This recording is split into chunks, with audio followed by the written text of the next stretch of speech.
So if you want to learn how to make this amazing coffee flavoring, homemade and inexpensive, keep watching.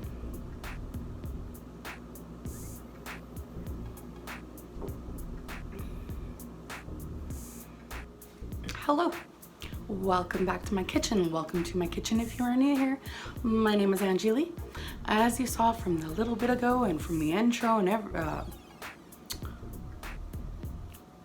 as you saw, we're going to be making some coffee flavorings at home. Very affordable, very easy. Very easy. Once I discovered this, I was like, why am I wasting so much money on coffee flavorings when I can do it like for a couple of dollars at home with a little bit of water, a little bit of sugar, and a little bit of flavor. So let's get started. Now,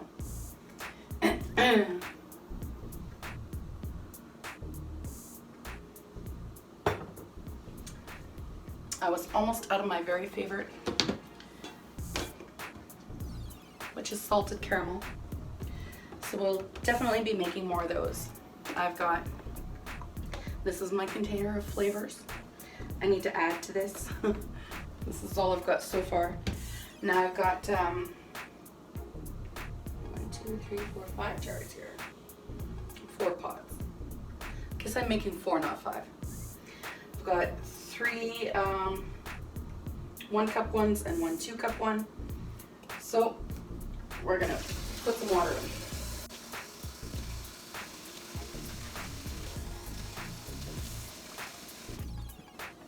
I actually decided to do it this way with the 2 cups in the wider pot.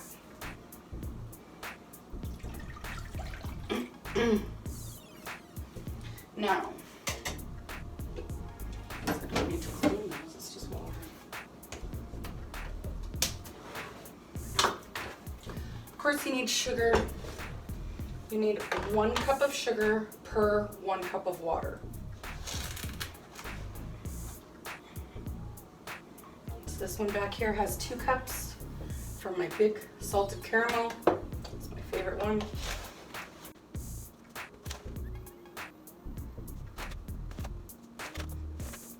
And then this will last quite a while depending on how much coffee you drink. You really don't need very much because you're gonna make it taste strong.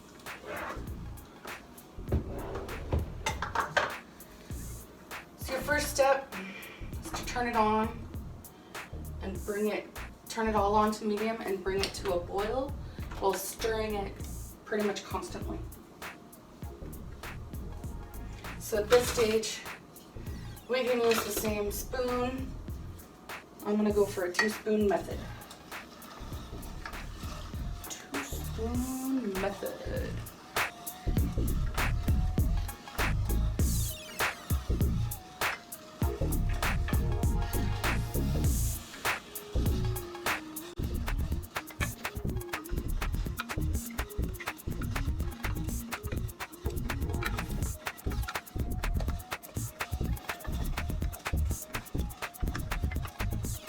So what you're doing is dissolving the sugar. So you want it, once the water looks clear, it's good. And then you can turn it down. But you kind of want to bring it to once the water looks clear, then you know that your sugar's dissolved. And you want to bring it to a low boil. Then you know that your sugar is not going to start sitting on the bottom, and then you can turn it down and let it simmer. That's when we're going to add our flavor.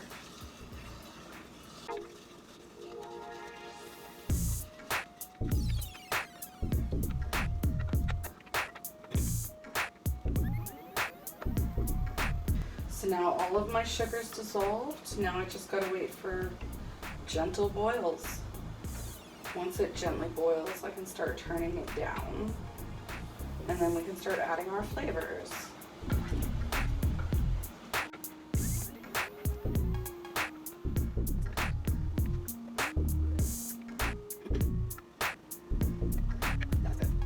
boiling well.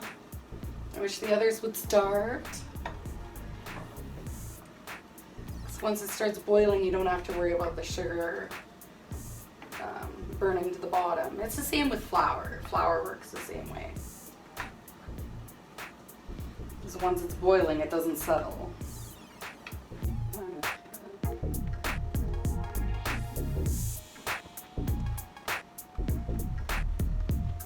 Almost, almost. Almost. So we are now at a gentle boil. It has been boiling and I've been stirring for approximately 10 minutes. The rest can all turn down.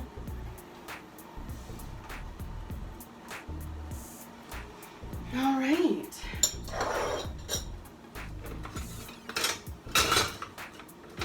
And now we want separate spoons for each of them. We don't want to mix flavors. This one, sorry, I should have told you, this is butterscotch, Smucker's butterscotch sauce that I'm putting in here.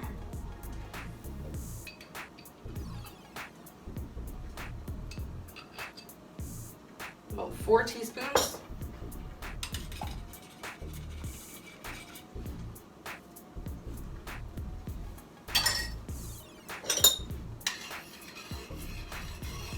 Stir it really well.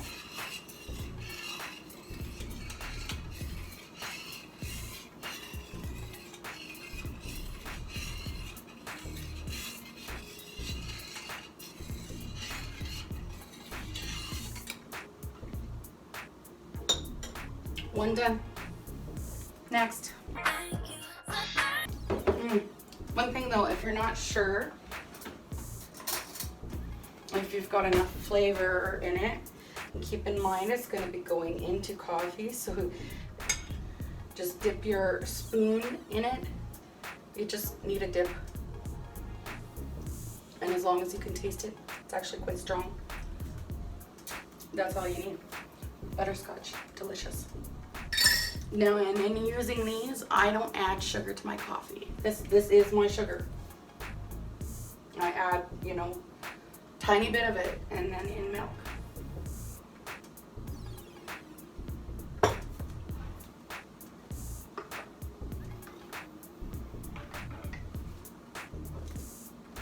Now, back here we're gonna do caramel. This will be salted caramel.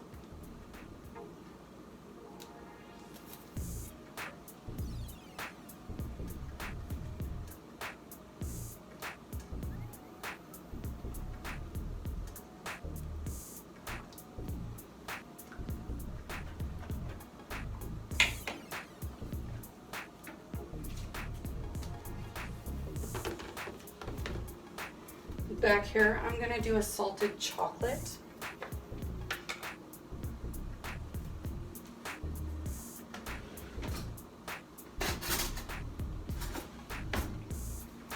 So we're gonna use cocoa.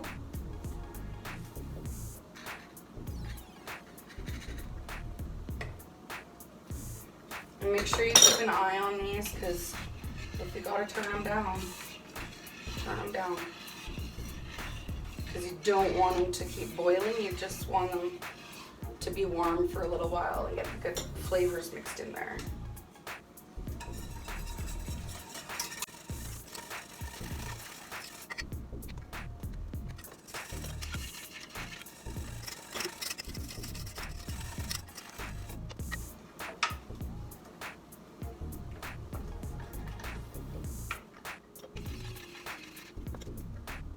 Alright, and this one, we're going to do vanilla. So I just got some vanilla extract, and we're just going to pour some in.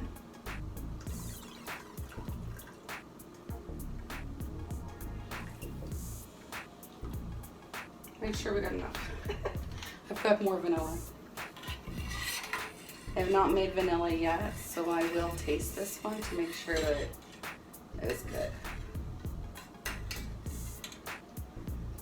Same with the salted ones. You need to taste them to make sure that you've got enough salt in them once you add that.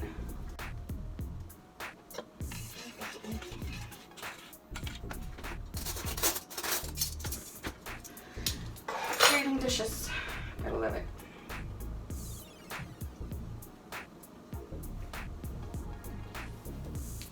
Perfect. Very flavorful.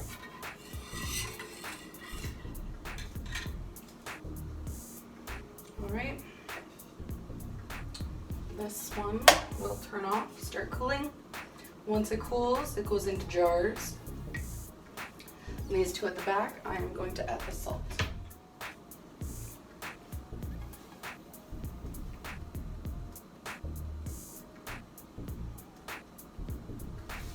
Tablespoon of salt.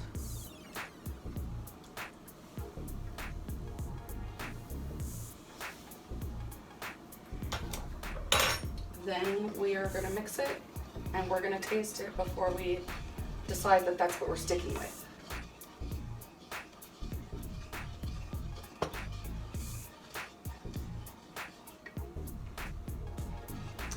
Also, before you taste it, swish your coffee to cleanse your palate.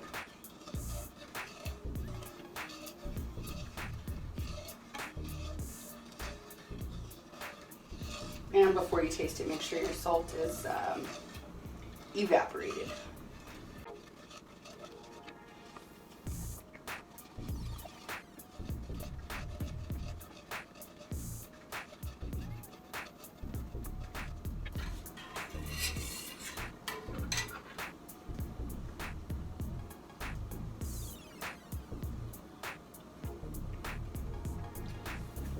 Good.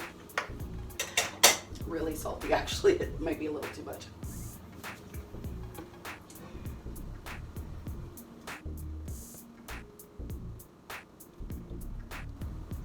That one's perfect. So this one's perfect. The chocolate, I added a little too much salt, but I did put more in the chocolate one. It kind of overspilled. It also hasn't quite mixed in enough yet.